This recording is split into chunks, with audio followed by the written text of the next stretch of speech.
Thank you. Moving on to the Middle East. In October, Hamas attacked Israel, killing more than 1,000 people and taking hundreds of hostages. Among those held and thought to still be alive are 5 Americans. Israel's response has killed thousands of Palestinians and created a humanitarian crisis in Gaza.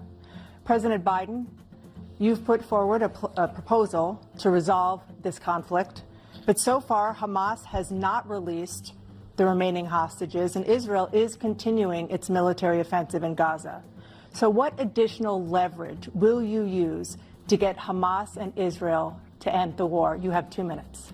Number one, everyone from the United Nations Security Council straight through to the G7 to the Israelis and Netanyahu himself have endorsed the plan I put forward.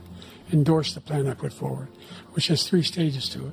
The first stage is trade the hostages for a ceasefire. Second phase is a ceasefire with additional conditions. The third phase is the end of the war. The only one who wants the war to continue is Hamas, number one. They're the only ones standing out. We're still pushing hard to get them to accept. In the meantime, what's happened?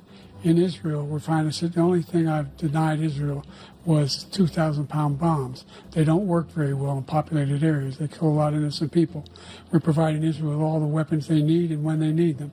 And by the way, I'm the guy that organized the world against Iran when they had a full-blown intercontinental ballistic missile attack on Israel. No one was hurt. No one Israeli was accidentally killed, and it just stopped.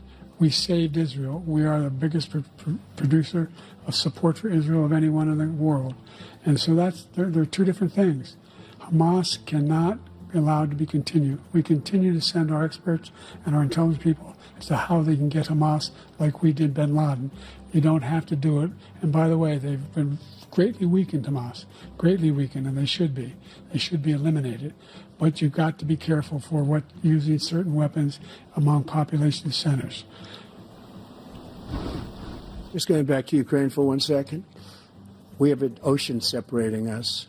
The European nations together have spent $100 billion, or maybe more than that, less than us. Why doesn't he call them and say, you got to put up your money like I did with NATO? I got them to put up hundreds of billions of dollars. The Secretary General of NATO said Trump did the most incredible job I've ever seen. They wouldn't have any. They were going out of business. We were spending almost 100% of the money was paid by us. He didn't do that. He's getting all. You got to ask these people to put up the money. We're over $100 billion more spent, and it has a bigger impact on them because of location, because we have an ocean in between. You got to ask them. As far as Israel and Hamas, Israel's the one that wants to go. He said the only one that wants to keep going is Hamas. Actually, Israel is the one, and you should let him go and let him finish the job. He doesn't want to do it. He's become like a Palestinian, but they don't like him because he's a very bad Palestinian. He's a weak one.